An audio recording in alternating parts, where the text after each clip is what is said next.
Hello, this is Jockin. Today I wanted to go over a few things for the new patch that came out in Baldur's Gate 3. Specifically, I wanted to talk about the Adamantine Forge and the new boss, Grym, at the end of it. So, the first thing I wanted to go over is getting to the Adamantine Forge, because it's a bit of a tough, deal getting there. It took me a little while to figure it out. So first thing, you're going to need to be in the Grym Forge area of the map. If you come up these stairs, let's see if the camera would cooperate, from the waypoint towards the main room of the Grym Forge, where you're going to find True Soul Near. He is in this room here, or he was. The next thing you're going to need to do is have a character with Misty Step. I wasn't able to find another way to get up to this platform without using Misty Step. So you're going to need either the amulet that you get or the boots that you get off a True Soul Near to cast Misty Step, or a character that has it. And standing from these stairs, you can Misty Step up to this catwalk here. And once you're on this catwalk, you're going to be able to do most of what you'll need to do to get to the Adamantine Forge. I recommend you either bring two characters up here with Misty Step, or you bring a character that knows Mage Hand, because you're going to need to work some levers while you're up here. The first thing you're going to have to do is come over this way and jump to this platform here. And you're going to be flicking these levers. That'll move this platform over to this side. And if you brought two characters, you're going to want one of them to work their way along this path, jump to this section here. And as you go further, let's see. We'll Misty Step over so we can show you here. There'll be another set of levers down the way that you're going to need to manipulate to move another platform. And while you're up here, there is something else to keep a lookout for. I found two of them up here. They're called molds. They're going to be important for making what you want to make in the forge. They're going to look kind of like a tuna can almost. I'll drop one on the ground later to show you exactly what it looks like. But I found so far a scimitar, a mace, a longsword, and splint armor. You'll need to pick which one you want, because as far as I know, you can only do one of them. So yes, coming over to this area, you're going to continue up the steps here, and once you're to the top, there's another set of levers that are going to move this platform. You're going to move it over. It starts on this side by this catwalk. You're going to need a character to be here, jump on the platform, move it to this side, and have them jump over to there.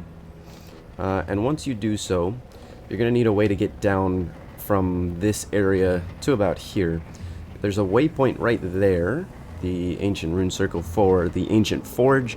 Once you get one character there, you'll be able to teleport everyone over. There might be an easier way to get here, but this is the only one I've found. So once you've gotten access to the Ancient Forge, you're going to want to move everyone over there and continue through. There is a fight at the bottom of the Ancient Forge, but not when you arrive immediately. So taking the rune circle over, you'll find a few dead bodies. I would check all of the skeletons in this area. A lot of them have some interesting backstory and some good items. This will be what one of the molds looks like, so keep your eyes peeled for these as you're working your way through. And then if you're interested in solely doing the forge, you're going to continue down these steps. But when you first arrive, there's going to be a few animated armors that are going to be over here that you might want to get rid of. But as soon as you're ready, you can continue down to the forge itself. Now before you're able to use the forge, there's a few other things you'll need. One of the molds, and you'll need a piece of mithril. I found two pieces of mithril. One of them is over here. I've already taken this one. It's a large bluish rock that sticks out of this wall that you'll smash, and you'll get the piece of mithril you need. For this one, I would caution you, there are magma mephits that are going to appear when you first reach this little piece of land. The other mithril deposit is going to be, I believe it's back this way. Yes, right here. This is what it looks like. I can't tell you if anything attacks, although I know a magma elemental was walking around here earlier, so I would be careful going for this one. But once you have your piece of mithril and the mold you're interested in doing, you can make your way down to the forge itself. I have already loaded the forge, so I won't be able to show you how to do it exactly, but I'll show you where to stick everything. And like I said, as far as I've tested, you're only able to create one armor or weapon, so pick wisely on which one you're interested in. Alright.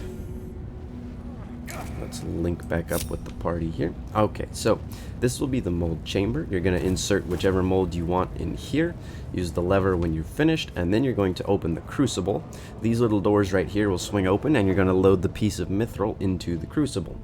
Now, once you've got all that done, I would make a save right at this point, because you're going to hit a point of no return before you go into the next thing I'm going to talk about, which is the boss fight against Grym. So, Grym is a large construct who's going to have resistance to slashing and piercing damage, but he does have, and the thing we're going to exploit is a weakness to bludgeoning damage.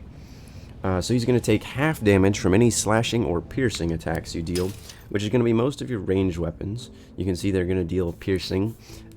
Slashing is going to be on stuff like your halberds and swords and rapiers and that sort of weaponry. So you're going to want to bring as much bludgeoning damage as you can get your hands on.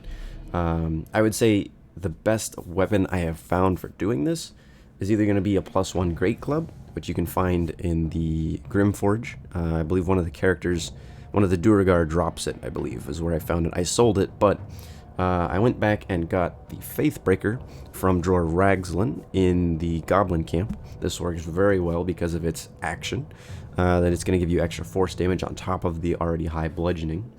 For Shadowheart, I was using Zyand, which you get off of Menthara, also in the Goblin Camp. And then for Asterion, I grabbed the 2 light hammers off of Sergeant Thrin here in the Grym Forge. Even though they don't do a lot of damage, the doubling from the bludgeoning is the main thing you want to get. So just whatever bludgeoning you can find. I would even switch your casters over to some quarterstaves. They're not going to be the ones you want hitting the golem by any means, but just in case they have to, you're going to want them to have bludgeoning damage as well. So once you've got all that set, you're going to want to head down by hitting the forge lever here. It's going to give you a cutscene where the hammer activates and the forge lowers itself into the next position. So I'll wait here and let the cutscene play out once it loads.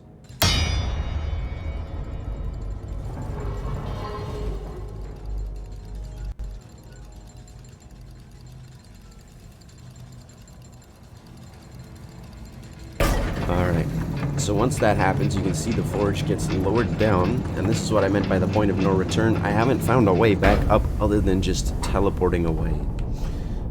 So make sure you have everything you need before you came down, and hopefully you made a save like I suggested. So the final step you'll need to do in order to forge your equipment is you're going to have to give this crucible a lava bath. And so you're going to want to come over to this wheel, and you're going to give it a spin. But once you do, Mr. Grym is going to wake up, so I would be ready for the boss fight before you hit this wheel.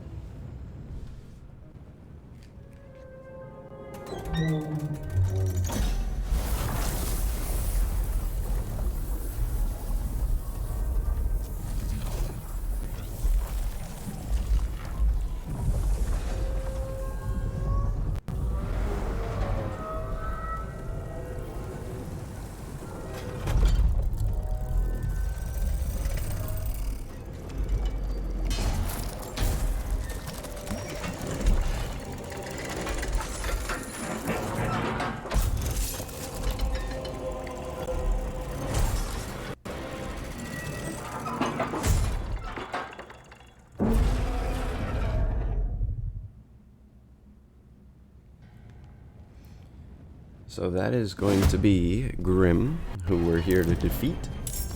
Once you defeat him, you'll be able to forge what you want to forge, but as you can see, he is quite a tough fight.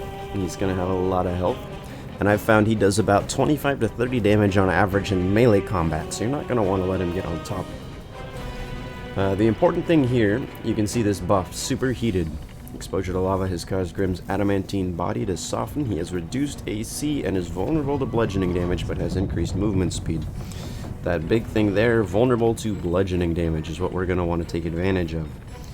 The next thing that's going to be important, you can see that buff expires in 2 turns. Somebody is going to have to stick near this lava valve and turn it again once Grym is no longer superheated. So make sure you have somebody that's able to get to this valve on most turns. The next thing we have to do is Grym has something, I forget the name of it, but basically he's going to target one character in particular. So there you can see threat assessment and prime target. Grym is now going to do everything he can to hit Asterion. He's going to ignore the other 3 characters for the most part. So we're going to have Asterion get as far away as he can here. So we're going to dash so that we can jump this gap. And put some more distance between us and Grym because, like I said, he's doing about 30 damage a turn, and we don't want to be taking that much damage. Can't give up. Not now. So, we're going to get into melee range with Shadowheart and see what we can do here. Very nice. How much did we do there? Okay, so a good start. And we got Fairy Fire to proc off Cyan, which is going to help us even more. Lae'zel was my biggest damage dealer when I was doing this fight by using her Battle Master skills plus the Warhammer from Jorg Ragsland. She's able to do quite a bit of damage to Grym, even though I wish she wouldn't have stepped into the lava there, but you can see she did a good chunk of damage. Last but not least, let's see what do I want to do here. Let's try and get Witch Bolt up and running.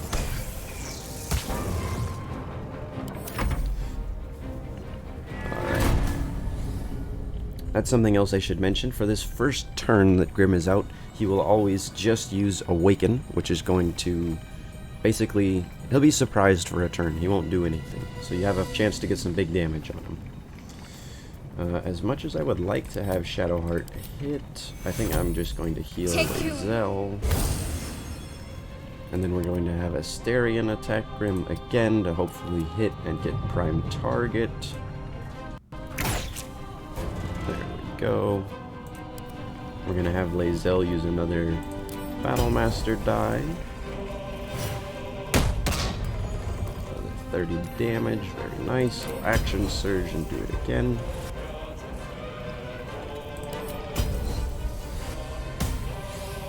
Nope.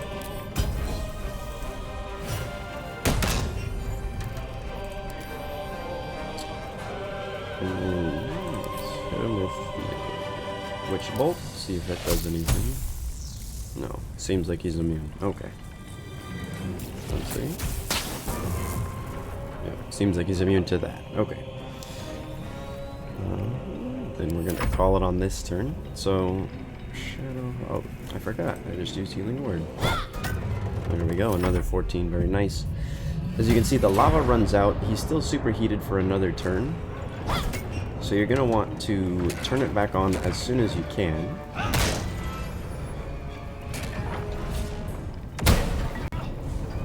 And this is the attack on Grym that usually gives me the most trouble. He'll do a stomp and it requires a strength save. It can down a lot of your characters if you're not careful. But if everything goes according to plan, another crit, very nice. We should be able to kill him this turn. Fury, I am dead. There we have it. So that is how you're going to kill Grym. Victory is mine. He does have some interesting items on him. The Grim Skull Helm. It's going to give you... It's basically an adamantine helmet. So you're going to knock enemies away that are dealing damage to you, and you don't take critical hits. It's pretty strong.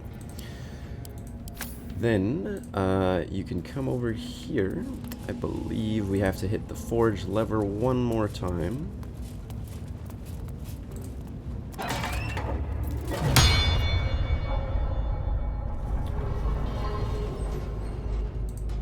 And now your chosen piece is ready. So adamantine splint armor, 17 AC and dealing the same effect as the helmet whenever you get hit. So that is how you're going to forge things using the forge and how you're going to defeat Grym. So I'd say good luck. He's still a tough fight, but hopefully with this strategy you're able to do it a little bit easier.